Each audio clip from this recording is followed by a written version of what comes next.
चलो बेटा, सब लोग प्लीज ध्यान दो अच्छे से। यस, हाय अजिंक्य, हाय, गुड इवनिंग ऑल। सो अपना बेसिक्स ऑफ अकाउंट्स चल रहा था गाइस। लास्ट लेक्चर में मैंने कुछ होमवर्क दिया था। अनफॉर्चुनेटली काफी सारे बच्चों ने होमवर्क किया नहीं है। कल बच्चे होमवर्क करके लेके आएंगे तो हम लोग नेक्स्ट लेक्चर में होमवर्क चेक करेंगे बेटा, राइट। आ जाओ, देखो ध्यान देना, कहाँ थे हम लोग। ये मैंने कुछ क्वेश्चन दिया था, राइट। और मैंने आप लोगों को साथों साथ एक टास्क भी दिया था। 8 मिनट का एक लेक्चर देखने बोला था सबसे पहले, वो देखा। 8 मिनट वाला समझ में आ रहा है थोड़ा बहुत? वही अपना रूल है जो इस दिन से इतने दिन से घिस रहे हैं हम लोग। 8 मिनट के अंदर में बताइए वो चीजें जो हम लोग इतने दिन से पढ़ रहे हैं, वो समझ में आए। आप भी एक बार जो मैं बात कर रहा हूँ वो एक बार आप ग्रुप में ऐड हो जाना। फिर से रोहित आपको भेज देगा। रोहित को ऐसा बोलना, बाहर जो बंदा है, कि कल जो ग्रुप पे 3 लिंक भेजा वो वापस भेज दो, क्योंकि आप ग्रुप पे आया आज ऐड हो गए तो आपको कल की लिंक नहीं दिखेगी, यहाँ से आगे का दिखेगा आपको, प्रीवियस नहीं दिखेगा, है ना। तो वो बोल देना आज से। ये मैंने कुछ होमवर्क दिया था आपको, सॉरी क्लास वर्क था, 1 2 3 4, और ये होमवर्क था 4 नंबर का, राइट। और मैंने आपको, हाँ बोलो। किसकी बेटा? फिफ्थ के अंदर में वेजेस पेड? अच्छा, ये फिफ्थ है, फिफ्थ भी, हाँ।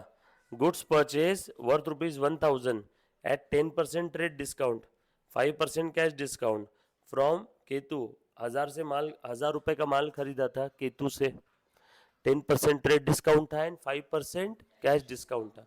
आगे लिखा है half of the amount paid in cash, half amount cash में पे कर दिया। ठीक है, देखो जरा ध्यान देना, कितने रुपए का माल था टोटल? 1,000। जब कभी भी ट्रेड डिस्काउंट और कैश डिस्काउंट दोनों भी रहेंगे गाइस, प्लीज ध्यान देना, तो सबसे पहले क्या माइनस करेंगे? Trade discount. Very good. So trade discount मैंने माइनस कर दिया। कितना था ट्रेड डिस्काउंट बताओ? 10%। निकालो इसका। वेरी गुड, बोलो बचा कितना? 900, राइट। अब जो बचा हुआ अमाउंट है 900, ट्रांजैक्शन कितने का रहेगा? 900 का। और आगे क्वेश्चन में लिखा था कि इसमें से आधा अमाउंट केतु ने दे दिया है क्या? सॉरी, केतु को हमने दे दिया है क्या? Yes. Goods purchase 1,000, 10% trade discount था, 5% कैश डिस्काउंट था फ्रॉम मिस्टर केतु। केतु कौन है? मेरा क्रेडिटर। एंड आगे लिखा है half amount paid in cash, आधा अमाउंट हम लोग कैश में देने के लिए तैयार है। इसका आधा कितना होता है बताओ तो बेटा? इसका आधा होता है 450, बचा हुआ आधा 450। हाफ अमाउंट हम लोग इमीडिएटली देने के लिए तैयार है, हाफ अमाउंट हम लोग इमीडिएटली देने के लिए तैयार। लिखा है ना, half amount paid in cash means half amount is payable, half paid means half payable. Glass आधा खाली है मतलब आधा भरा हुआ है, यस और नो। तो half paid means remaining half, balance half is payable. आधा पे कर दिया मतलब बचा हुआ आधा पे करना बाकी है। होमवर्क किया madam? Sorry sir. Narendra Modi ने अगर ऐसा बोल दिया देश मैनेज करने के लिए समय नहीं मिला 24 घंटे में, तो चलेगा क्या? लोग प्रधानमंत्री बनाएंगे उसको अगले चांस में, तो वो 24 घंटे में देश मैनेज कर रहा है कि नहीं? तो पूरा भारत देश वो 24 घंटे में मैनेज कर रहा है और आप एक होमवर्क मैनेज नहीं कर पाए 24 घंटे में। क्या बिजी थे फुल डे, नाइट भी?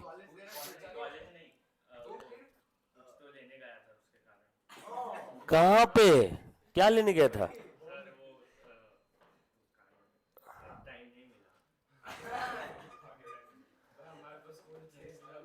कौन सी दुकान गया था?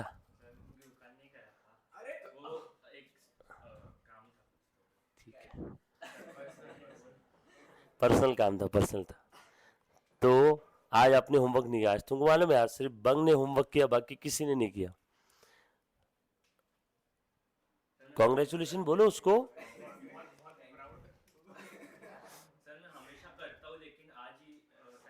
सारे बच्चे हमेशा करते, इन्होंने भी सिर्फ आज ही नहीं किया और इसीलिए बेचारों ने गालियां खाई आज। आ जाओ आ जाओ। सो मुन्ना ध्यान देना, कल करके लेके आएगा ना? चलेगा, कल चेक करता हूँ सभी का।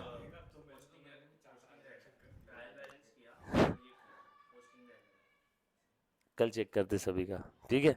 सभी ने थोड़ा बहुत किया है। मुन्ना प्लीज ध्यान देना।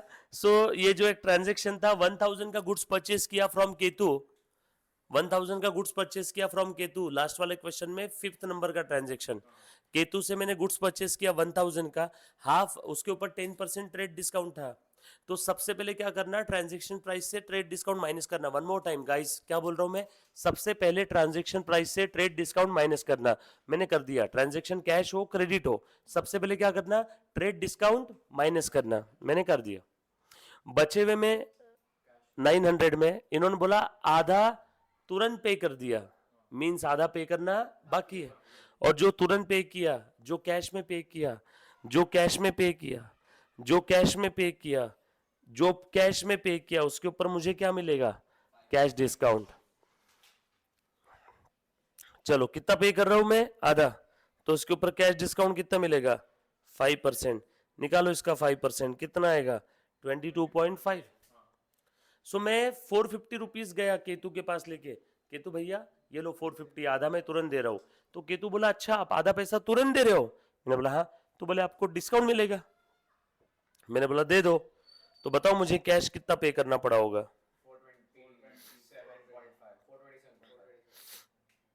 और बचा हुआ आधा अभी भी पेएबल है। पेएबल किसको देना है, to Ketu.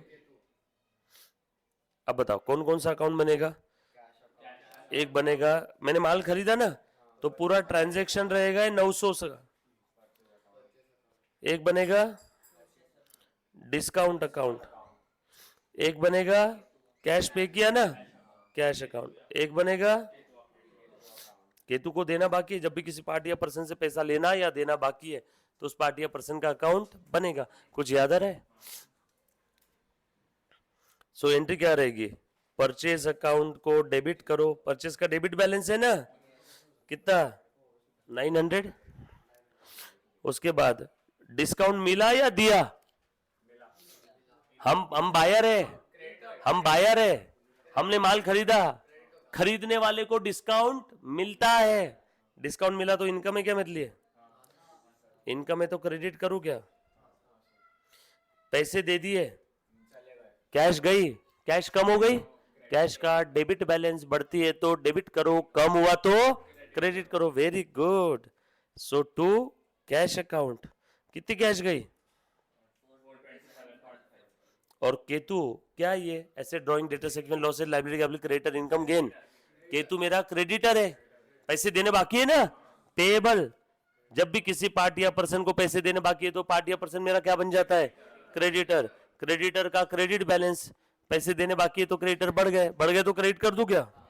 So to Ketu कितना देना बाकी है, चेक कर लो, टैली हो गया, सिंपल है, डेबिट क्रेडिट इक्वल हो गया, इजी है एकदम simple. First step accounts identify कर लिए, 1 2 3 4।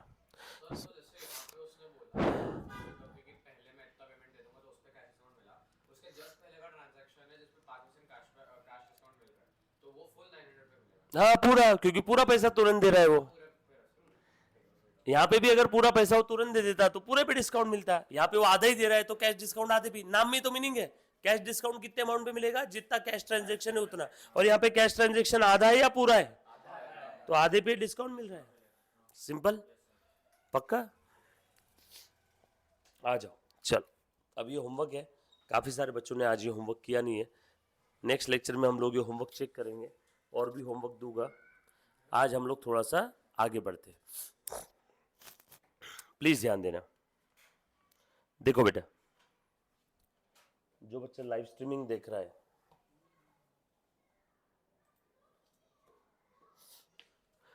सर 5th एग्जाम्पल नहीं आया, अजिंक्य वही ना जो अभी मैंने लिया, and purchase account cash account discount के तू, यस बेटा बिल्कुल सही है।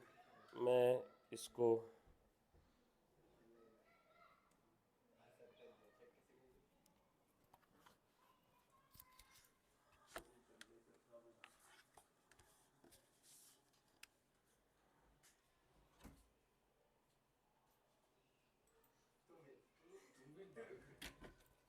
ओके अभी हो गया ना, क्लियर है, ऑल सेट। चल आगे बढ़ते हैं।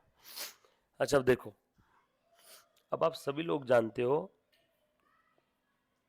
Accounting is the language of business. जब भी अकाउंटिंग करते हो तो आपको अकाउंटिंग के रूल्स, बेसिक टर्म्स, ये सारी चीजें पता होनी चाहिए, राइट। जब कभी भी कोई अकाउंटेंट अकाउंटिंग करेगा, while doing an accounting treatment he have to follow और she have to follow, लड़की होगी तो, है ना, तो उसके क्या करना होगा, कुछ accounting concepts, conventions and principles follow करना होगा, राइट। उसे accounting concepts, conventions and principles क्या करना होगा, फॉलो करना होगा। तो जब भी कोई अकाउंटेंट अकाउंटिंग करेगा तो अकाउंटिंग करते वक्त उसे उसके बैक ऑफ द माइंड में ये सारे कॉन्सेप्ट जो अभी मैं पढ़ाने वाला हूँ वो सारे कॉन्सेप्ट उसे फॉलो करना होगा। तो आज हम लोग अकाउंटिंग कॉन्सेप्ट स्टार्ट करने वाले हैं। आज हम लोग अकाउंटिंग कॉन्सेप्ट स्टार्ट करेंगे बेटा। सभी ने कॉन्सेप्ट्स की तरफ पूरी शिद्दत और ईमानदारी के साथ ध्यान देना है। जहाँ भी डाउट आए वहाँ मुझे पूछना है, प्लीज़ ध्यान दो। आपके बुक में आप बस ऐसा हेडिंग दे दोगे, अकाउंटिंग कॉन्सेप्ट्स, अकाउंटिंग कॉन्सेप्ट्स, बरोबर है। आपका जहाँ पे आपने होमवर्क का एग्जाम्पल लिखा ना, उसके आगे 4-5 पेज की जगह छोड़ दो, ledger posting, balancing, trial balance, final account के लिए, ठीक है। और आपके पास पेजेस है, आपको बुक दिया, पेज लिया आपने, उनसे उनको बोलो एक पेज दे दो, बोलना मुझे बस लिखने के लिए, और पेन दे दो, घर पे जाके फेयर बुक में लिख लेना, ठीक है। हाँ, आज हम लोग अकाउंटिंग कॉन्सेप्ट समझेंगे बेटा। धीरे से सब कॉन्सेप्ट स्टार्ट करने वाले, वन बाय वन। और ये कॉन्सेप्ट्स की वजह से आज आपकी आंखें खुल जाएगी कि अकाउंटिंग ऐसी होती है, उसके पीछे का लॉजिक क्या है, वजह क्या है ना। और आपको किसी चीज़ के पीछे की वजह समझ में आ गई तो वो चीज़ समझने में आसान हो जाती है। यस और नो। चलो मैं स्टार्ट करूँ क्या, प्लीज़ ध्यान देना सब लोग, आ जाओ।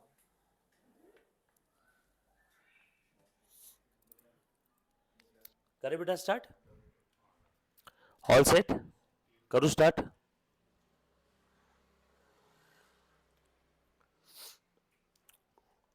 एक मिनट बच्चे को आने दो। क्यों ना मुझे एक बात बताओ, आप जैसे आप अपने आखिरी में लेट से लेट कब तक रुक सकते हो, 9, 9:30? हाँ हाँ, वो तो आराम से, आज अचानक नहीं, वो तो मैं आपको 5 दिन पहले से बता के रखूंगा कि आज के 5 दिन बाद अब थोड़ा सा अपना टाइम बढ़ेगा, है ना। हाँ रोज के लिए तो क्या, ज्यादा पढ़ेंगे ज्यादा नंबर आएंगे, ज्यादा चीजें अच्छे से समझ में आएगी, है ना। मैं तुमको मेरा ज्यादा समय देना चाहता हूँ, अच्छी बात है ना, ठीक है। हाँ चलेगा ना, अरे आप आओ ना, मैं तो बोला हूँ कि दिन में खाली रहता है। अभी जब तक अपनी कोई बाकी बैचेस स्टार्ट नहीं हो रही ना, इस प्रीमाइसेस को, इस प्रॉपर्टी को एक्सप्लोर करो, यूटिलाइज करो। तुम्हारी क्लास है, दिन में आके बैठ जाओ। लोग रीडिंग रूम के लिए 1500 रुपये महीना देते, पर मंथ 1500 रुपये सिटी में, और इससे भंगार रीडिंग रूम रहता है। तुमको तो इतना अच्छा रीडिंग रूम मिल रहा है, मस्त इधर वादियों के अंदर में बैठ करके शांति में करो पढ़ाई, इधर आके प्राइवेट वॉशरूम है, रीडिंग रूम है, पढ़ो इधर आके, आ जाए करो दिन में। चलो मुन्ना ध्यान देना, आगे सब लोग। अकाउंटिंग कॉन्सेप्ट्स लिखा सभी ने। सबसे पहला कॉन्सेप्ट, अच्छा ये अकाउंटिंग कॉन्सेप्ट्स क्या करते हैं पहले एक बार समझ लेना। ये अकाउंटिंग कॉन्सेप्ट्स अकाउंटेंट को गाइड करते हैं। वन मोर टाइम गाइस, क्या करते हैं ये, अकाउंटेंट को गाइड करते हैं। मतलब अकाउंटेंट जब भी अकाउंटिंग ट्रीटमेंट करेगा, अकाउंटेंट जब भी कोई ट्रांजैक्शंस को रिकॉर्ड करेगा, तब अकाउंटेंट अपने बैक ऑफ द माइंड में ये सारे कॉन्सेप्ट्स को फॉलो करेगा। उसमें सबसे पहला कॉन्सेप्ट है आप लोगों का business entity concept. Business entity concept, इसी का एक और नाम है एंटिटी कॉन्सेप्ट, इसी का एक और नाम है सेपरेट एंटिटी, कॉन्सेप्ट, इसी का एक और नाम है अकाउंटिंग एंटिटी कॉन्सेप्ट। शाम तेरे कितने नाम, बाप रे बाप, 1 2 3 4, 4 नाम। कितने नाम? 4 नाम। Business entity, separate entity, entity, accounting entity, yes और नो? क्लियर है? अब ये कॉन्सेप्ट का कहना क्या है, ध्यान से सुनना। ये अकाउंटिंग कॉन्सेप्ट अकाउंटेंट को बोल रहा है, ए अकाउंटेंट सुन, जब भी तू अकाउंटिंग करेगा ना, तब तूने क्या सोच के अकाउंटिंग करना है कि ओनर और बिजनेस दोनों सेपरेट सेपरेट है।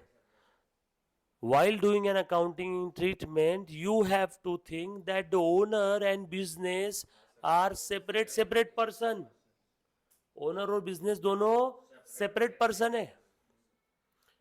जब भी तू अकाउंटिंग करेगा तब तूने बिजनेस के पॉइंट ऑफ व्यू से अकाउंटिंग करना है। सो लिखो बेटा मेरे साथ साथ, लिखो बेटा फटाफट से। दिस कॉन्सेप्ट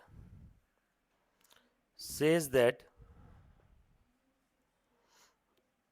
ओनर एंड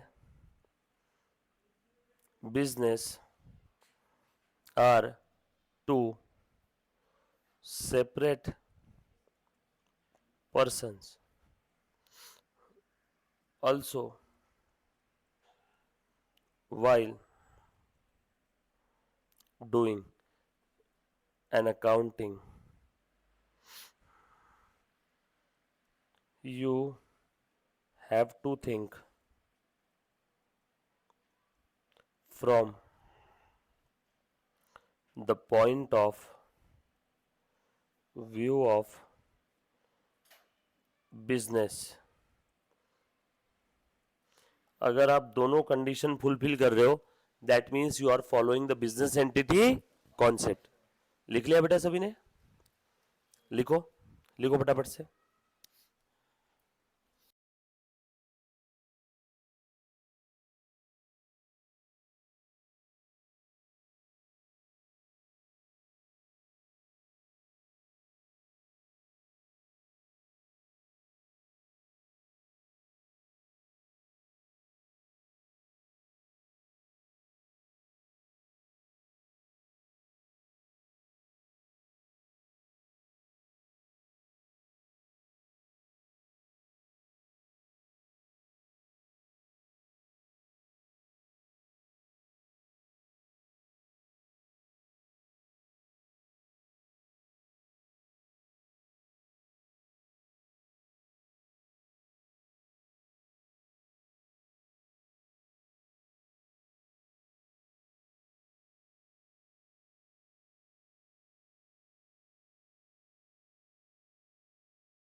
आ जाओ बेटा, लिखा सभी ने? मुन्ना लिखा बेटा? आ जाओ। अभी मैंने कॉन्सेप्ट तो बता दिया, इसका प्रैक्टिकल एप्लीकेशन भी तो समझ लो। कॉन्सेप्ट तो बड़ा इजी था। कॉन्सेप्ट का क्या कहना था? हे अकाउंटेंट सुन, while doing an accounting treatment you have to think that the owner and business are separate person. Accounting treatment करते वक्त आप क्या सोचोगे कि ओनर और बिजनेस दोनों सेपरेट एंटिटी है? यस और नो? आगे उसके बाद और ये कॉन्सेप्ट क्या कहता है कि जब भी तुम अकाउंटिंग करोगे तब तुमने ये सोचना है कि तुम अकाउंटिंग बिजनेस के पॉइंट ऑफ व्यू से कर रहे हो, ना कि ओनर के पॉइंट ऑफ व्यू से। अब दोनों का मैं मतलब बताता हूं। ऊपर वाले का एग्जाम्पल सुनना, इसका एग्जाम्पल सुनो। इसकी वजह से हम लोग क्या करते हैं, बैलेंस शीट के लाइबिलिटी साइड में कैपिटल दिखाते हैं। मुझे एक बात बताओ, कैपिटल कौन लेके आ रहा है धंधे में? मालिक। कैपिटल इन्व्हेस्टमेंट, भांडवल, इनिशियल इन्व्हेस्टमेंट, मराठीत काय म्हणतात आपण? भांडवल। Investment in the business by the owner, उसे हम लोग क्या कहते हैं? कैपिटल। अब मैंने धंधा शुरू किया, धंधे में मैंने 5 लाख रुपए लगाए, तो अब बताओ वो जो बिजनेस में 5 लाख रुपए लगाए, बिजनेस को मैंने 5 लाख दे दिए, अभी 5 लाख मुझे किसी को देने हैं क्या, या बिजनेस को किसी को देने हैं क्या? प्राइमा फेसिया लेमन्स लैंग्वेज में इंसान क्या बोलेगा? नो, ये तो मालिक की ही है, किसी को देने की जरूरत नहीं है। बट यहाँ पे अकाउंटिंग एंटिटी कॉन्सेप्ट और बिजनेस एंटिटी कॉन्सेप्ट कहता है ऐसे कैसे देने नहीं है, ओनर अलग है, बिजनेस अलग है। ये पैसे बिजनेस ने लिए किससे? ओनर से। किसी अलग से लिया है तो आज नहीं तो कल देना पड़ेगा। और ओनर और बिजनेस अलग अलग क्यों है? Because of this concept. Yes, और इसीलिए तो लाइबिलिटी में लिखा, डेटर बना रहता तो मैं असेट में लिखता, इसीलिए मैंने उसको कहा लिखा क्रेडिटर, मतलब लाइबिलिटी है ना, अपने लिए देना पड़ेगा ना। और क्या नाम से लिखा? कैपिटल के नाम से। सो आज के बाद अगर आपसे कोई सवाल पूछे कि चल बता बड़े, तुम कॉमर्स के स्टूडेंट हो ना, चलो ओनर ने जो पैसा धंधे में लगाया वो तो किसी को देना नहीं है, फिर भी लाइबिलिटी में क्यों लिखते? उसको बोलने इधर आ बैठ, उसके पीछे की नहीं। कभी कभी कॉमर्स स्टूडेंट दूसरे कॉमर्स स्टूडेंट को पूछता है कि उन्होंने जो लर्न करके रखा है, कैपिटल कहाँ लिखते हैं? लाइबिलिटी में। कैपिटल लाइबिलिटी में, यस और नो? किसी ने अगर पूछा तो आप क्या बोलना? इधर आ बैठ, उसके पीछे का एक वर्ड में, एक सेंटेंस में, एक वर्ड में लॉजिक है, business entity concept, that owner and business are separate person. और जब भी आप किसी सेपरेट पर्सन से कुछ लेते हो तो आपको आज नहीं तो कल उसे वापस करना है। फिर वो बोलेगा ओनर और बिजनेस सेपरेट पर्सन क्यों है? उसको बोलना उसके पीछे की लॉजिक है बिजनेस एंटिटी कॉन्सेप्ट। उसके पीछे का लॉजिक क्या है? बिजनेस एंटिटी कॉन्सेप्ट, बरोबर। और क्या कहता है ये कॉन्सेप्ट? और कहता है कि जब भी अकाउंटिंग करेंगे तो किसके पॉइंट ऑफ व्यू से सोचना है? बिजनेस के, ओनर के पॉइंट ऑफ व्यू से नहीं। इसीलिए देखो, ओनर ने बिजनेस में जब पैसे लगाए तो ओनर के जेब से पैसा कम हो गया, बिजनेस में पैसा बढ़ गया। ओनर के जेब से कैश कम हो गई, देखो मैंने माइनस का साइन लिखा, बिजनेस में कैश बढ़ गई। तो हम लोग अकाउंटिंग बिजनेस के पॉइंट ऑफ व्यू से करेंगे या ओनर के पॉइंट ऑफ व्यू से? बराबर है, हम लोग बिजनेस के पॉइंट ऑफ व्यू से करेंगे।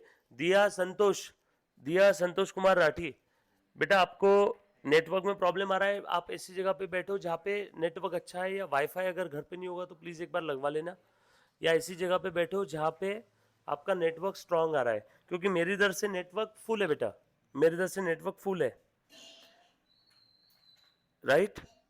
ट्राई करो एक बार, ट्राई करो। मे बी बारिश की वजह से हो सकता है कि शायद आपको नेटवर्क बीच में आ रहा जा रहा है, ऐसा कुछ हो रहा होगा। डोंट वरी, रिलैक्स, रिफ्रेश करो, फोन ऑफ करके ऑन करो, दिक्कत नहीं आएगी। और ऐसी जगह बैठो, घर का वो कोना कोपचा फिक्स कर दो जहाँ पे नेटवर्क आता है, और वहीं पे अपनी टेबल और चेयर सेट कर दो, एक गणपति बाप्पा की मूर्ति लगा दो, और रोज का वही फिक्स जगह रखना जहाँ पे नेटवर्क अच्छा आता है, उसको चेंज नहीं करना। डन? आ जाओ मुन्ना, प्लीज ध्यान देना। अब मुझे एक बात बताओ, यहाँ पे बिजनेस में कैश बढ़ गई, ओनर के जेब से कैश कम हो गई, तो तुम कैश कम हो गई तो कैश को क्रेडिट करोगे, कैश बढ़ गई कैश को डेबिट करोगे क्या? किसके हिसाब से देखोगे, ओनर के या बिजनेस के? बिजनेस के पॉइंट ऑफ व्यू से। वेरी गुड, ये गया चूल्हे में, मुझे इसके बारे में अकाउंटिंग ही नहीं करना है। ओनर के जेब से कैश कम हो गया, जाने दो ना, मुझे कौन सा ओनर के पॉइंट ऑफ व्यू से सोचना है? वो कैश कहाँ आया? बिजनेस में। बिजनेस में तो कैश बढ़ गया ना, इसीलिए हम लोग इसका एंट्री क्या करते हैं? कैश अकाउंट डेबिट, और ओनर ने लाया तो कैपिटल अकाउंट क्रेडिट। बरोबर है क्या? सो जब भी हम लोग अकाउंटिंग करेंगे तो किसके नजरिए से, किसके पॉइंट ऑफ व्यू से देखेंगे?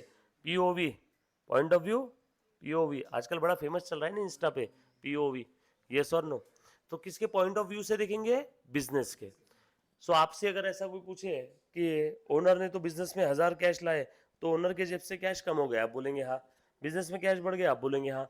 तो आप, आपसे ऐसा कोई पूछेगा कि बिजनेस ओनर के जेब से कैश कम हो गया 1000, तो कैश को क्रेडिट क्यों नहीं किया, कैश को डेबिट क्यों किया? उसको बोलना भैया ओनर के पॉइंट ऑफ व्यू से नहीं सोचते हैं, बिजनेस के पॉइंट ऑफ व्यू से सोचते हैं। बिजनेस में कैश बढ़ गया ना, इसीलिए कैश को क्या करेंगे? डेबिट। ओनर उसके पर्सनल बुक्स ऑफ अकाउंट में पर्सनल में लिख लेगा कैश क्रेडिट, लेकिन हम लोग अकाउंटिंग कहाँ पे कर रहे हैं? बिजनेस के बुक्स में। हम लोग ओनर के पर्सनल बुक्स में अकाउंटिंग नहीं कर रहे। ये बात समझ में आई सभी को? पक्की बात? All set? ये लिख लिया सभी ने? दोनों भी प्रैक्टिकल एस्पेक्ट लिख लिए क्या? मैं चलूँ आगे? किसी का लिखना बाकी है? ये एग्जाम्पल लिख लिए क्या? ये लिखो ना मुन्ना एग्जाम्पल फिर, ठीक है? लिखो फटाफट से। ये ऊपर के जो 2 पॉइंट है इन्हीं दोनों के एग्जाम्पल भी लिख लो, तो आपको याद रहेगा ना, ये प्रैक्टिकल एस्पेक्ट है उसका। नहीं ना, 2 है ना। एक ऊपर वाले पॉइंट का कि लाइबिलिटी में, कैपिटल को लाइबिलिटी में क्यों लिखते हैं? Business entity concept. और दूसरा, हम लोग अकाउंटिंग किसके पॉइंट ऑफ व्यू से करते हैं? बिजनेस के। लिखो दोनों भी एग्जाम्पल फटाफट से। लिख बेटा, तू भी फुल स्पीड में कोशिश कर। मानता हूँ आज आपका फर्स्ट डे है, बट कोशिश करो लिखने की। बेटा तुम्हारा भी आज फर्स्ट डे ना? तुम इसके पहले आए थे ना? बेसिक के समय? ओके, लिखो बेटा। ये ऊपर के 2 पॉइंट है, चाहो तो पॉइंट नंबर 1, पॉइंट नंबर 2, और नीचे ऐसा लिख लो example of point 1, example of point 2, ऐसा भी लिख सकते हो बेटा आप।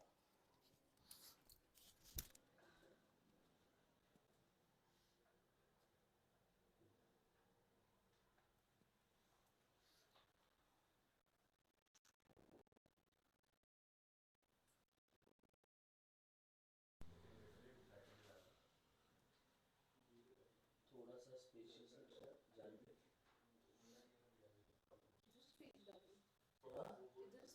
एक एक लाइन की जगह छोड़ दो ना बीच में, ये हर एक आइटम बीच में एक लाइन की जगह छोड़ दो, एकदम स्पेशियस दिखेगा। कौन से पेज पे जाएगा वो?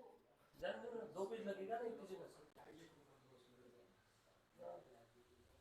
एक एक लाइन, ये बेटा इसमें नहीं करना है, बुक में सॉल्व करना है, बुक में सॉल्व करना है। तूने क्या बेटा 4 नंबर का? 7 नहीं, 4 4 7 नहीं करना है, 4 करना है। लिखा रे मुन्ना सभी ने? Next concept. पहले तो एक चीज बता दो, इस कॉन्सेप्ट के अंदर में किसी बच्चे को कोई डाउट, समस्या, आपत्ति है तो प्लीज एनीबॉडी गाइस।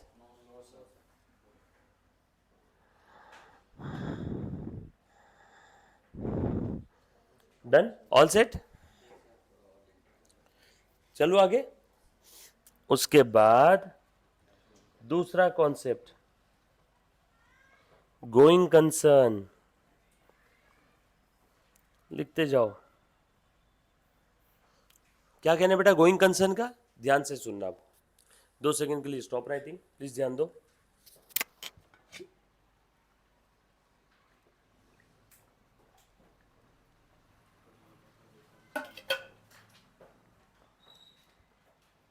आ जाओ। गोइंग कंसर्न कॉन्सेप्ट, ये कॉन्सेप्ट कहता है, मतलब ध्यान से सुनना, ये कॉन्सेप्ट कहता है हे अकाउंटेंट सुन। क्या कहता है ये? हे अकाउंटेंट सुन, जब भी तू अकाउंटिंग करेगा तब तू ये सोच के अकाउंटिंग करेगा कि बिजनेस का लाइफ इनफाइनाइट है, मतलब बिजनेस नियर फ्यूचर में बंद नहीं होगा, बिजनेस लंबे समय तक चलने वाला है, बिजनेस नियर फ्यूचर में बंद नहीं होगा, बिजनेस का लाइफ इनफाइनाइट है, ना ही कोई नेसेसिटी है नियर फ्यूचर में बिजनेस बंद करने की, और ना ही कोई आपका इंटेंशन है, ना ही जरूरत है और ना ही मेरा इंटेंशन है कि नियर फ्यूचर में मैं बिजनेस बंद कर दूं। आसान भाषा में बिजनेस लंबे समय तक चलेगा। अगर आप ये सोच के अकाउंटिंग कर रहे हो, that means you are following the going concern concept. तो ये कॉन्सेप्ट अकाउंटेंट को क्या बोलता है? हे अकाउंटेंट सुन, जब भी तू अकाउंटिंग करेगा ना, तब तूने तेरे बैक ऑफ द माइंड में क्या रखना है कि बिजनेस लंबे समय तक चलने वाला है। अगर तू ये सोच के अकाउंटिंग करेगा, मतलब मैं समझूंगा कि तूने मेरा मान रख लिया, तूने मेरी इज्जत करी। समझ में आई क्या बात सभी को? इसका प्रैक्टिकल एस्पेक्ट भी मैं बताऊंगा आपको, बड़ा मजेदार है। लिखो सबसे पहले, going concern says that life of the business is infinite.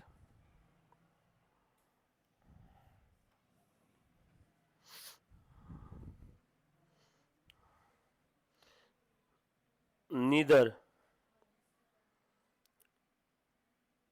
necessity nor intention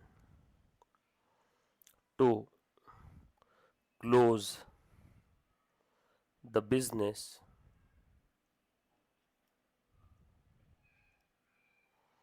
in near future. Neither necessity nor intention to close the business in the near future.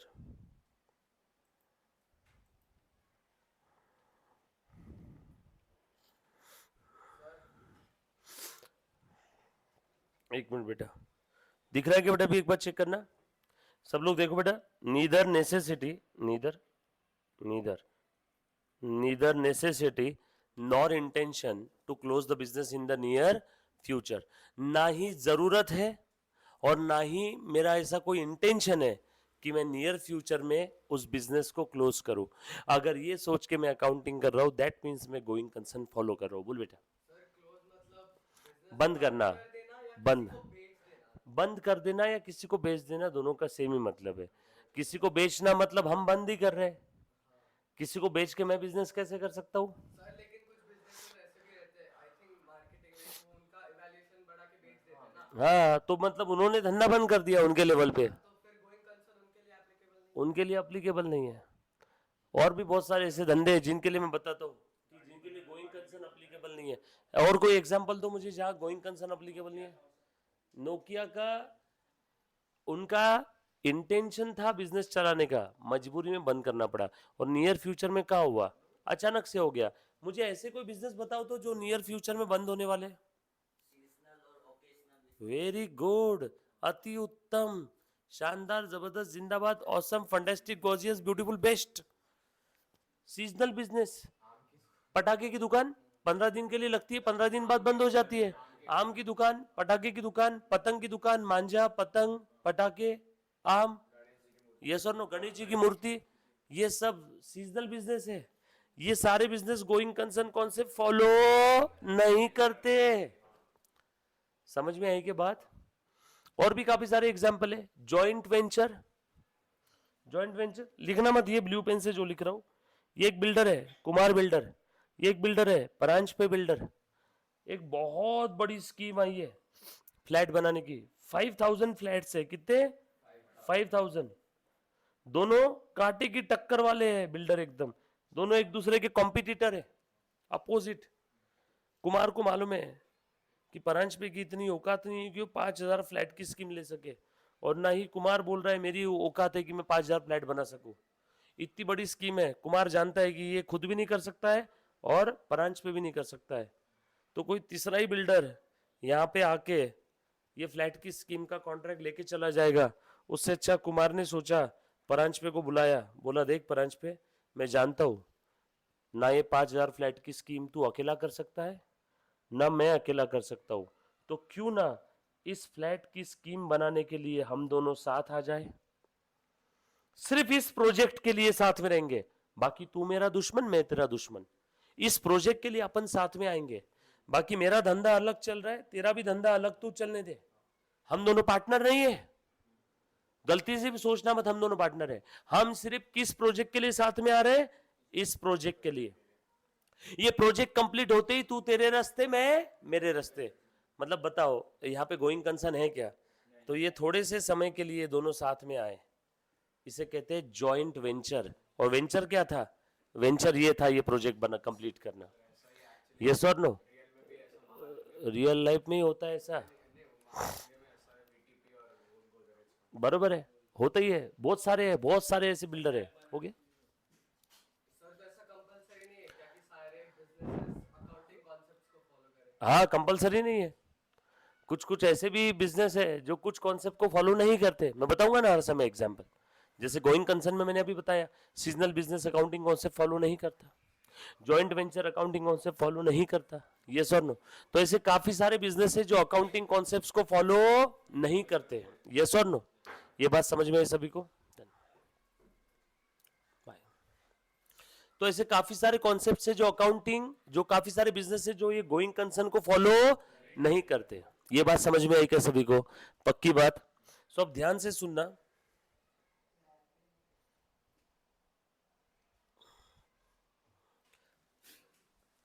So life of the business is infinite.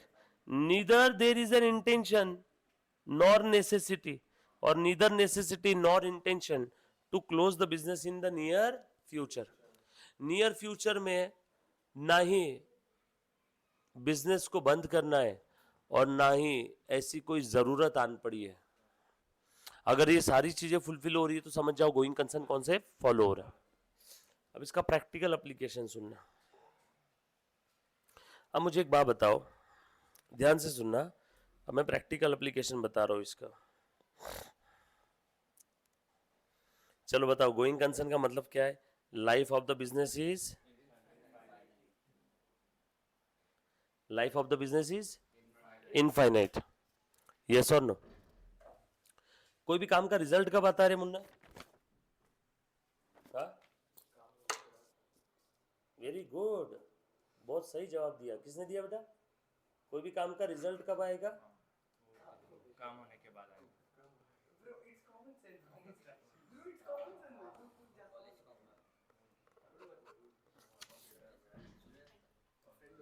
Thank you. कोई भी काम का result कब आएगा? काम खत्म होने के बाद। तो बिजनेस का रिजल्ट कब आएगा? बिजनेस खत्म होने के बाद। बिजनेस कब खत्म होगा? इनफाइनाइट पीरियड के बाद। तो क्या धीरू भाई अंबानी को रिलायंस कंपनी का प्रॉफिट लॉस जाने बगैर ही ऊपर जाना पड़ा? वो तो प्रॉफिट लॉस जानते ही थे ना। मतलब तुम समझ रहे हो क्या पैराडॉक्स क्रिएट हो गया यहाँ पे? गोइंग कंसर्न कहता है बिजनेस का लाइफ इनफाइनाइट है, मतलब बिजनेस कब तक चलेगा? इनफाइनाइट पीरियड तक। तो बिजनेस में प्रॉफिट लॉस कब पता चलेगा? रिजल्ट कब आएगा उसका? प्रॉफिट और loss of the business is called as result of the business ना। तो रिजल्ट कब पता चलेगा? इनफाइनाइट पीरियड के बाद। पॉसिबल है क्या? हम तो कितने बड़े धर्म संकट में फंस गए। इस संकट से हमें बाहर कौन निकालेगा? इस संकट से हमें बाहर निकालने आया periodicity concept.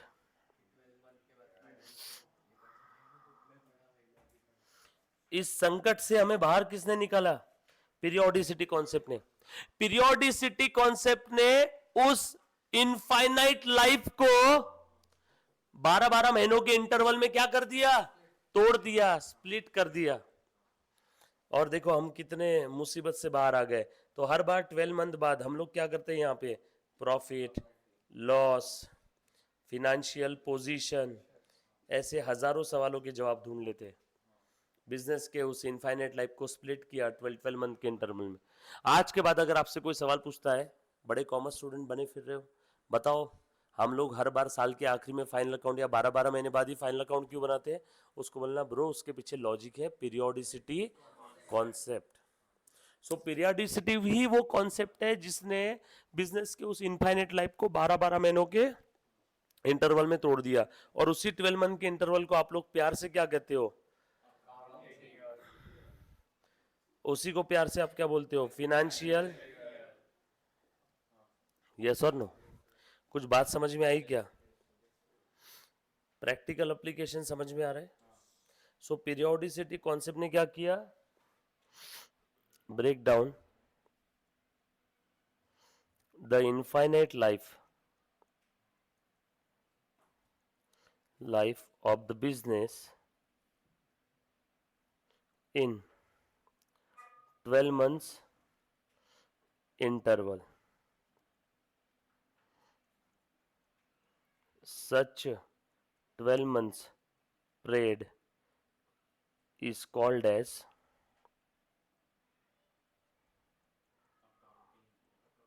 accounting period or accounting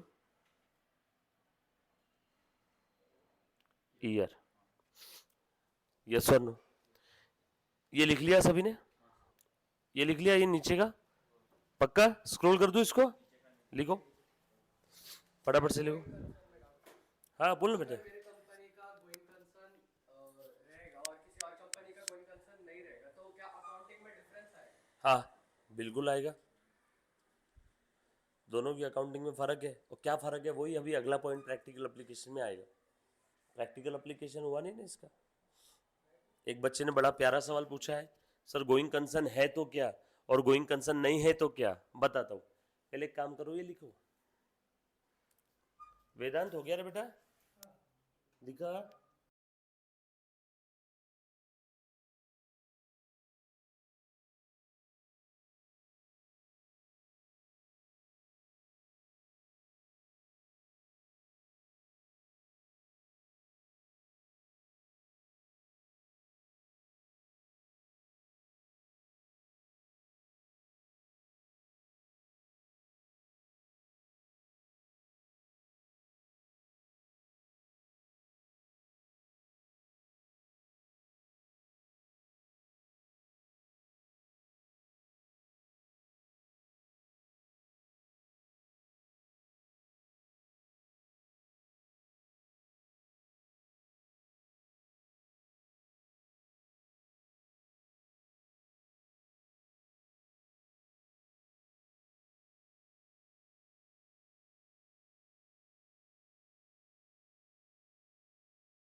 चलो बेटा, मेरे से ना, मैं अगले साल से मैनेजमेंट का भी कोर्स स्टार्ट कर रहा हूँ कि कैसे सबको मैनेज किया जाए. फ्री में रहेगा वो सबके लिए. हाँ मुन्ना, लिखा बेटा ये सभी ने? बड़ा प्यारा कॉन्सेप्ट है ना. इसका एक और प्रैक्टिकल एप्लीकेशन देखना, ध्यान से सुनना. हाँ ये अभी तक क्लियर है? देखो सबसे पहला वाला कॉन्सेप्ट कौन सा देखा हमने? Business entity concept. बहुत सिंपल है कॉन्सेप्ट. वो कॉन्सेप्ट कहता है, हे अकाउंटेंट सुन, जब भी तू अकाउंटिंग करेगा तब तूने क्या सोचना है कि owner and business are separate separate person. Owner and business are separate person. Yes और no? While doing an accounting treatment, you have to think from the point of view of business and not from the point of view of owner or any other third person. You have to think from the point of view of only and only business. Clear? दूसरा वाला concept था going concern concept. ये concept कह रहा है life of the business is infinite. Business near future बंद नहीं होगा. Neither there is an intention और nor there is a necessity to close down the business. Business बंद करने की ना ही कोई जरूरत है और ना ही मेरा इंटेंशन है. सर जरूरत मतलब, अरे बाबा कभी कभी होता है ना, धंधे में असेट है 10 लाख रुपए की और लोगों की उधारे है 1 करोड़ की. भाई तेरा इंटेंशन क्या है? चूल्हे में है, जरूरत है, बंद करना ही होगा बिजनेस. उधारी कितने की है? 1 करोड़ की, और असेट संपत्ति कितनी है? 10 लाख की। तेरा इंटेंशन क्या है? चूल्हे में नेसेसिटी है, बिजनेस क्लोज कर। बिजनेस चलाएगा तो और लॉस में जाएगा। सो गोइंग कंसर्न है मतलब क्या? Neither there is necessity nor there is an intention to close the business. ना ही नेसेसिटी है, ना ही इंटेंशन है टू क्लोज द बिजनेस, और मेरा बिजनेस फ्यूचर में लंबे समय तक चलेगा। अगर ये सारी चीजें फुलफिल हो रही है मतलब मैं गोइंग कंसर्न कॉन्सेप्ट फॉलो कर रहा हूं। इसमें से कोई एक भी चीज अगर फुलफिल नहीं होती है मतलब वो business going concern concept follow नहीं कर रहा है। ये बात समझ में आई क्या रे सभी को? यहां तक किसी बच्चे को कोई डाउट है तो प्लीज एक बार पूछो। यहां तक कि मैं आ सकता हूं, मालूम है क्या? और इधर में यहां तक इतना मैं 4-5 फीट घूम सकता हूँ स्क्रीन के बाद, ठीक है? उसके बाद कट जाता है। आगे देखो, अब मुझे एक बात बताओ, गोइंग कंसर्न कॉन्सेप्ट का मतलब क्या है? बताओ तो जरा। गोइंग कंसर्न का मतलब है देर इज अ फ्यूचर। किसका? Of. Very good, means business का फ्यूचर है। गोइंग कंसर्न है मतलब बिजनेस का फ्यूचर है। गोइंग कंसर्न यही बोलता है ना कि मेरा बिजनेस फ्यूचर में जिंदा रहेगा। गोइंग कंसर्न यही कहता है ना बिजनेस का इनफाइनाइट लाइफ है। गोइंग कंसर्न यही कहता है ना मेरा बिजनेस फ्यूचर में लंबे समय तक चलने वाला है। यस और नो? हाँ, हो सकता है, तो उस समय गोइंग कंसर्न कॉन्सेप्ट हर्ट हो गया, दिल तोड़ दिया आपने गोइंग कंसर्न का, गोइंग कंसर्न कॉन्सेप्ट ब्रेक हो गया, ठीक है? कोई फांसी की सजा नहीं है, हो सकता है, ठीक है? बिजनेस शुरू हुआ, आज दुकान चालू किया, भूकंप आ गया रात में, दुकान बंद करने के बाद सारा दुकान जमीन के नीचे, बंद हो गया धंधा, गोइंग कंसर्न ब्रेक हो गया, ठीक है? हो सकता है। सो गोइंग कंसर्न यहां पे क्या बोल रहा है? गोइंग कंसर्न कॉन्सेप्ट फॉलो कर रहे हैं मतलब हम लोग ये सोच के अकाउंटिंग कर रहे हैं कि बिजनेस का इनफाइनाइट लाइफ है। एक्चुअल में इनफाइनाइट लाइफ है कि नहीं है वो मुझे नहीं मालूम, बट हम लोग ये सोच के, आपके घर वाले क्या बोलते हैं? पास होना फेल होना आपके हाथ में नहीं है, बट आप मेहनत तो लो। गोइंग कंसर्न है नहीं है हमारे हाथ में नहीं है, बट ये सोचो तो सही, ये सोच के अकाउंटिंग करो कि बिजनेस का इनफाइनाइट लाइफ है। अब ध्यान से सुनना, ये सेंटेंस जो ब्लैक पेन से लिखा है समझ में आया सभी को? अब देखो मैं काम किस लिख रहा हूं। मुझे कोई एसेट का डेफिनेशन बताएगा क्या?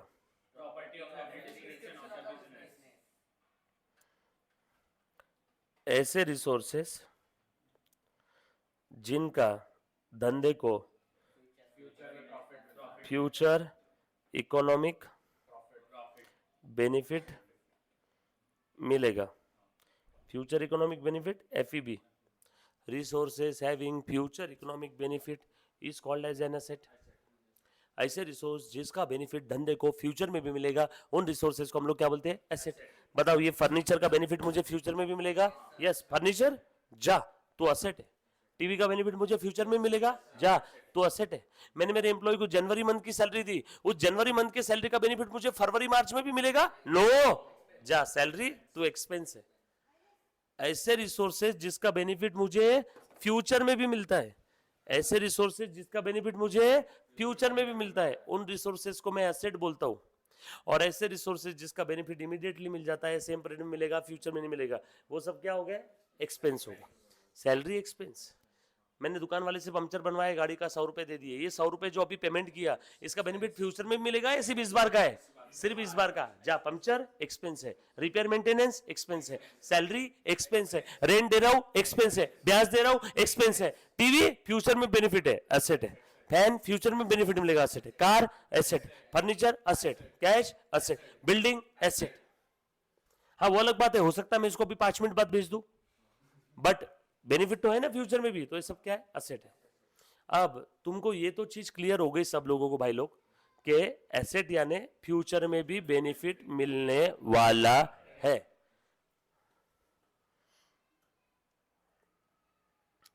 सो गोइंग कंसर्न ही नहीं है मतलब बिजनेस का फ्यूचर भी, और फ्यूचर नहीं है तो बेनिफिट किसको मिलेगा? किसी को नहीं। Therefore no future economic benefit. अरे मुझे एक बात बताओ, अगर ये धंधा ही नहीं है तो फर्नीचर का बेनिफिट धंधे को मिलेगा फ्यूचर में? जब बिजनेस गोइंग कंसर्न नहीं तो बिजनेस का फ्यूचर नहीं, फ्यूचर नहीं तो फ्यूचर में इकोनॉमिक बेनिफिट नहीं, और फ्यूचर में इकोनॉमिक बेनिफिट नहीं तो असेट भी, सर मतलब आपकी एसेट की वैल्यू और असेट नहीं मतलब सब कुछ क्या बन जाएगा, एक्सपेंस। मतलब ये टीवी भी एक्सपेंस बन जाएगा, फर्नीचर भी एक्सपेंस बन जाएगा। सर बना के बताओ, बना के बता दो अभी। हाँ बोल बेटा। मतलब एसेट की वैल्यू जीरो हो गई। यस, वो असेट एक्सपेंस बन गया पूरा का पूरा, क्योंकि असेट का मतलब क्या है, resources having future economic benefit. ऐसे रिसोर्स जिसका बेनिफिट धंधे को फ्यूचर में भी मिलेगा, उन्हीं रिसोर्स को हम लोग क्या बोलते हैं, एसेट। लेकिन धंधे को फ्यूचर में बेनिफिट कब मिलेगा, जब आपका धंधा फ्यूचर में जिंदा रहेगा। और फ्यूचर में जिंदा क्यों है, going concern. So going concern नहीं तो बिजनेस फ्यूचर में जिंदा नहीं, मतलब बिजनेस का फ्यूचर नहीं, और फ्यूचर नहीं तो फ्यूचर में बेनिफिट भी नहीं, और फ्यूचर में बेनिफिट नहीं तो असेट नहीं, असेट नहीं तो सब कुछ क्या हो गया, एक्सपेंस। सो असेट और एक्सपेंस को जुदा करने वाली लाइन कौन सी है, गोइंग कंसर्न। असेट और एक्सपेंस के बीच में चीन की दीवार बन के कौन खड़ा है, गोइंग कंसर्न। मोस्ट इंपॉर्टेंट, आज के टाइम पे काफी सारे सीए फाइनल के स्टूडेंट्स को भी ये चीज नहीं पता रहती है। मैं जब पढ़ाता हूं फाइनल के बच्चों को मुझे एक्सप्लेन करना पड़ता है, फाइनल के बच्चों को, believe me to be very honest. बस फाइनल के बच्चे लर्न करके रख लेते हैं, ये असेट है, एक्सपेंस है। मैंने बोला गोइंग कंसर्न का प्रैक्टिकल एप्लीकेशन क्या है, गोइंग कंसर्न बोला तो हर कोई बस ये पहला सेंटेंस बोल के रुक जाता है, life of the business is infinite, खत्म। नो, ये बहुत सारी चीजें उसमें, यस और नो। सो गोइंग कंसर्न है इसलिए बिजनेस का फ्यूचर है, फ्यूचर है इसलिए फ्यूचर इकोनॉमिक बेनिफिट है, और फ्यूचर इकोनॉमिक बेनिफिट है इसीलिए एसेट है। वरना काहे की एसेट, गोइंग कंसर्न नहीं तो फ्यूचर नहीं, फ्यूचर नहीं तो फ्यूचर इकोनॉमिक बेनिफिट नहीं, एसेट नहीं तो सब एक्सपेंस। चलो एग्जांपल देखना इसका। जॉइंट वेंचर जो बिजनेस है, जैसे मैं और अर्णव, हम दोनों मिलके एक कॉलोनी बना रहे हैं।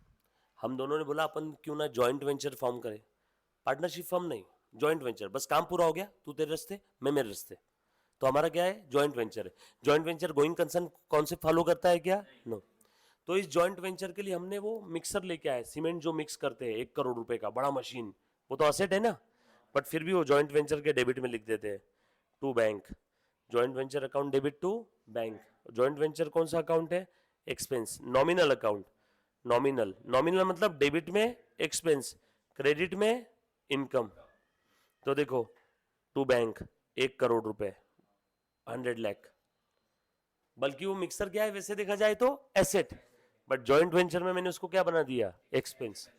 बरोबर है क्या, क्योंकि मुझे मालूम है 1 साल में वेंचर कंप्लीट हो जाएगा, 2 साल में कंप्लीट हो जाएगा, 1-2 साल में जैसे कंप्लीट हो गया वो मिक्सर का पूरा यूज। सर फिर उसका क्या करेंगे, हाँ अगला सवाल, या तो ये खरीद लेगा, या तो मैं खरीद लूंगा, या तो किसी को बेच देंगे। मान लो वो असेट किसी ने खरीद लिया, या तो मैंने, या तो मैंने, या तो इसने खरीद लिया, और किसी ने खरीद लिया। जब असेट आई थी तब जॉइंट वेंचर अकाउंट डेबिट, उसको मैंने एक्सपेंस ट्रीट किया था ना।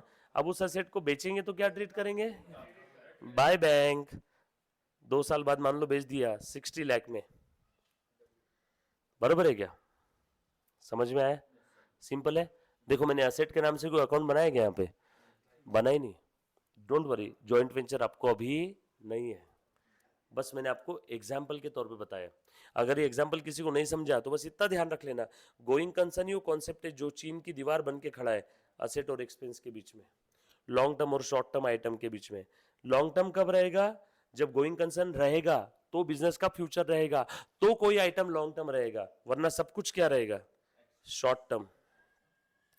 सो अकाउंटिंग की दुनिया में काफी सारे ऐसे लॉन्ग टर्म आइटम है और कुछ शॉर्ट टर्म आइटम है। तो लॉन्ग टर्म शॉर्ट टर्म को बाइफरकेट करने वाला कौन है, गोइंग कंसर्न। पक्का क्लियर हुआ, पक्की बात। ये लिखा सभी ने, ये नीचे का लिख लो बेटा, फटाफट से लिखो। रहता रहता पार्टनरशिप फर्म में गोइंग कंसर्न रहता है, जॉइंट वेंचर में नहीं रहता। जॉइंट वेंचर थोड़े समय के लिए है, पार्टनरशिप लंबे समय के लिए। जॉइंट वेंचर थोड़े समय के लिए इसलिए जॉइंट वेंचर के रिलेशन का कोई नाम नहीं होता। पार्टनरशिप लंबे समय के लिए इसलिए पार्टनरशिप का नाम होता है, इसलिए पार्टनरशिप फर्म का नाम होता है दिस एंड दिस कंपनी, ये एंड ये firm, this and this company. Joint venture का कोई स्पेसिफिक नाम नहीं है। जॉइंट वेंचर ये थोड़े समय का रिलेशन है. Joint venture is like girlfriend boyfriend. उनके रिलेशन का कोई नाम होता है क्या? नो. पार्टनरशिप इज लाइक शादी. उनके रिलेशन का नाम है, एक हस्बैंड है एक वाइफ है, यस और नो. लेकिन जॉइंट वेंचर में रिलेशन का कोई नाम नहीं है. प्यार को प्यार रहने दो, उसे कोई नाम ना दो. Joint venture. और पार्टनरशिप इज लाइक शादी, परमानेंट रिलेशन, 7 जन्मों का साथ. डन. सो पार्टनरशिप फर्म की अकाउंटिंग जब हम लोग आगे भविष्य काल में करेंगे, तब पार्टनरशिप अकाउंटिंग में गोइंग कंसर्न कॉन्सेप्ट फॉलो होगा. और आगे जॉइंट वेंचर भी आएगा मुन्ना. आपको रहेगा, इनको नहीं है, आपको है ना. तो वहां पे जॉइंट वेंचर अकाउंटिंग, वहां पे हम लोग गोइंग कंसर्न कॉन्सेप्ट फॉलो नहीं करेंगे. तो वहां पे डिटेल में वापस आने वाला है. तो सर जो एसेट्स रहेंगे हम्म. पार्टनरशिप में वो एज एसेट ट्रीट होंगे एज एसेट. गोइंग कंसर्न है मतलब एसेट ही दिखेगा. क्लियर. प्लीज लिखो. और किसी बच्चे को कोई भी डाउट है मन में, जो भी शंका आ रही है प्लीज पूछो. अर्नव क्लियर है? मुन्ना पक्का? सूरज, आदित्य आज एब्सेंट है बेटा. क्लियर. ये चीजें थोड़ी बहुत समझ में आ रही. आप दोनों का फर्स्ट डे में भी हो सकता है आपको 5% ही समझे. घबराना मत, टेंशन मत लेना. वापस सारी चीजें रिपीट होगी बेटा. हाँ लिखो. लिखा बेटा? नेक्स्ट कॉन्सेप्ट लिखो, मनी मेजरमेंट. बाकी है किसी का लिखना? वापस स्क्रॉल करूं? सॉरी. लो बेटा, मनी मेजरमेंट कॉन्सेप्ट. नहीं, मनी मेजरमेंट कॉन्सेप्ट मतलब रिकॉर्डिंग करते टाइम अगर से उसकी रिकॉर्डिंग होगी जिसका मनी मॉनेटरी वैल्यू है. हाँ, मॉनेटरी, जिसका मॉनेटरी वैल्यू. हमें वही ट्रांजैक्शन रिकॉर्ड करना है जिनको हम पैसे में मेजर कर सकते हैं.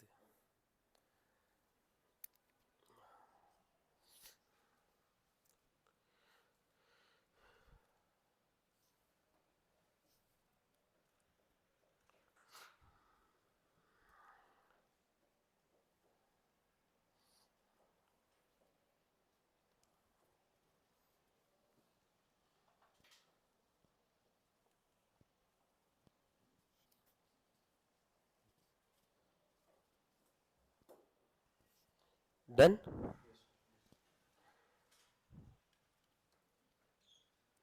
चलो प्लीज ध्यान देना बेटा. मनी मेजरमेंट कॉन्सेप्ट लिखो. You have to record only those transaction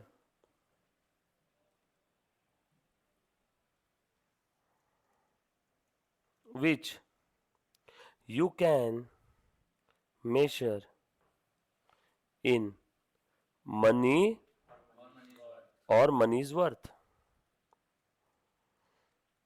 You have to record only those transactions which you can measure in money or money's worth. इसीलिए प्यार, मोहब्बत, लव, अफेक्शन, वॉर, इन सारी चीजों का अकाउंटिंग नहीं होता है.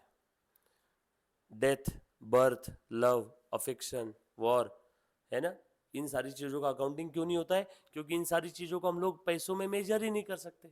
इसीलिए किसी कंपनी के डायरेक्टर की डेथ हो गई, अकाउंटिंग होगा क्या? नो.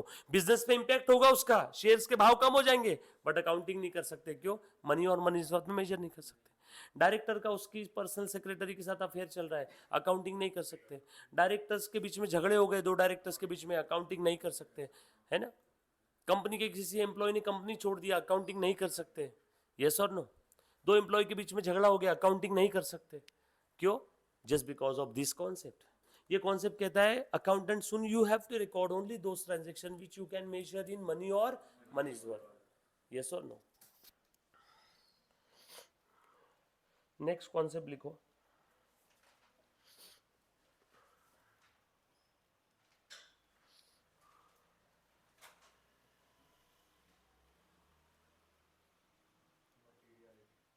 Materiality concept. ये कॉन्सेप्ट कहता है, हे अकाउंटेंट सुन, यू हैव टू. अच्छा आपने लिख लिया क्या? अभी बस मैं एक्सप्लेन कर रहा हूं, लिखवा के बाद में दूंगा. ये कॉन्सेप्ट कहता है, हे अकाउंटेंट सुन, you have to record all material transaction. अगर कोई इमटेरियल है तो तू उसे इग्नोर कर दे, छोड़ दे, नहीं अकाउंटिंग किया तो भी चलेगा, बट सारे मटेरियल ट्रांजैक्शन का तुमने अकाउंटिंग करना है। मटेरियल ट्रांजैक्शन का अकाउंटिंग करना, इमटेरियल को छोड़ देना। इसका मैं रियल लाइफ एग्जांपल दे रहा हूं, प्लीज ध्यान देना। जैसे आप सभी लोग कभी रोड पे गए हो सिग्नल पे वगैरह, तो सिग्नल पे आप गाड़ी में बैठे हो, कार के अंदर या टू व्हीलर पे, तो आपके पास में कोई भिखारी आया, आपने उसको जेब से 1 रुपया निकाल के दे दिया, या किसी बिजनेस के ओनर ने उस भिखारी को 1 रुपया दे दिया। वो बिजनेसमैन जब शॉप में जाएगा तब अकाउंटिंग करेगा क्या? बेगर अकाउंट और donation account debit to cash 1 rupee करेगा क्या? ऐसा to cash 1 rupee, donation account debit to cash नहीं करेगा। क्यों? बट वो ही बिजनेसमैन जब तिरुपति बालाजी जाता है और वहां जाके 5,000 रुपए डोनेट करता है तो अकाउंटिंग करता है, donation account debit to cash 5,000। But वही रोड साइड में भी तो डोनेशन ही था, डोनेशन टू कैश 1 रुपी, तो वो वाले 5,000 को लिख दिया, ये 1 रुपए को नहीं लिखा। क्यों रे बाबा, ऐसा क्यों किया? क्योंकि ओनर का खुद का पैसा था और जो 5 नो, दोनों भी पैसे उसने बिजनेस से ही दिए। फिर एक 5,000 का अकाउंटिंग किया और ये वो वाले डोनेशन का अकाउंटिंग किया, तिरुपति वाले ये डोनेशन का अकाउंटिंग नहीं किया, दोनों भी पैसा बिजनेस से गया। Very good. ये अमाउंट जो भिखारी को दिया 1 रुपी वो इमटेरियल है, मैटर नहीं करता, इमटेरियल है। और जो तिरुपति को दिया 5,000 वो बड़ी अमाउंट है, मटेरियल है। अब अगला आपका सवाल मैं जानता हूं आपके मन में क्या आ रहा है, सर कौन सी अमाउंट मटेरियल और कौन सी immaterial? Depends upon case to case, depends upon situation to situation.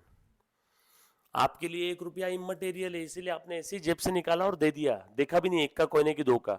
But उस भिखारी के लिए 1 रुपया मटेरियल है, इसीलिए 1 रुपए के लिए धूप में बरसात में दिन रात वहां खड़ा रहता है। आपके लिए 500 रुपए मटेरियल है, लेकिन मुकेश अंबानी अनिल अंबानी के लिए 500 रुपए इमटेरियल है, इसीलिए वो लोग 500 रुपए की भीख दे देते। आप दोगे क्या 500? नो। अनिल अंबानी के लिए 5,000 रुपए भी मटेरियल है, बट मुकेश अंबानी के लिए 5,000 भी इमटेरियल है। मुकेश अंबानी के लिए 5 लाख मटेरियल है, लेकिन हो सकता है एलन मस्क, बिल गेट्स और जेफ बेजोस के लिए कौन है 5 लाख भी शायद इमटेरियल। कुछ बात समझ में आ रही क्या? So materiality depends upon person to person, case to case, situation to situation. Materiality का कोई स्पेसिफिक डेफिनेशन या अमाउंट नहीं है। ऐसे कह सकते हैं क्या कि materiality is based on your business life? Very good, बिल्कुल बोल सकते हैं। बिजनेस के वैल्यू के ऊपर, आपके बिजनेस के ट्रांजैक्शंस की अमाउंट क्या रेंज में, उसके ऊपर डिपेंड करता है। यस और नो? सो ये कॉन्सेप्ट समझ में आया सभी को? पक्की बात? डन। एक और है चीज, एक जबरदस्त चीज बताओ क्या? अभी बताओ कि बाद में बताओ? अभी बताओ क्या? ये जो कैलकुलेटर होते हैं, कैलकुलेटर देखा है ना सभी ने? कैलकुलेटर जो होता है, मुझे एक बात बताओ, कैलकुलेटर 2-3 साल यूज होता है, राइट? कैलकुलेटर मैंने खरीदा 100 रुपए का, 2 से 3 साल यूज होता है बिजनेस में। यस और नो? तो वैसे देखा जाए तो कैलकुलेटर असेट है, प्लांट एंड मशीनरी। मैं 2 साल से यूज कर रहा हूँ, तो ये कैलकुलेटर क्या है? प्लांट एंड मशीनरी असेट है कि नहीं है? लेकिन हाँ, असेट है डेफिनेशन के हिसाब से, resources having future economic benefit, asset है ना? प्लांट एंड मशीनरी में आना चाहिए था, मशीन में आना चाहिए, एसेट है। लेकिन कभी कोई बिजनेस के बैलेंस शीट के एसेट साइड में देखा क्या कैलकुलेटर 100 रुपए? क्यों क्यों? Very good logic, materiality concept.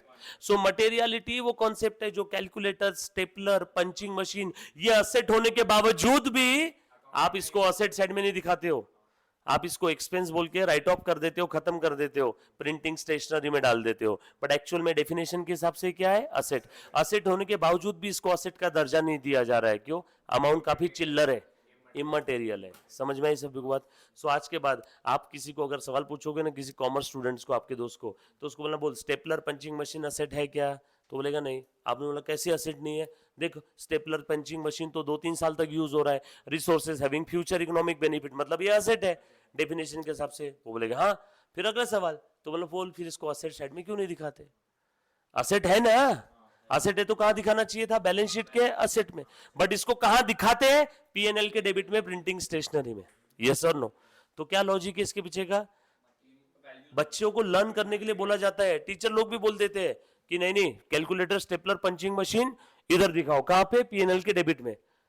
तो मेरा अगला सवाल है, अगर इस कैलकुलेटर पे मैं डायमंड लगा दूं 4-5, तो क्या तब भी मैं पीएनएल के डेबिट में दिखाऊंगा टीचर इस कैलसी को? नो। फिर उस समय असेट में।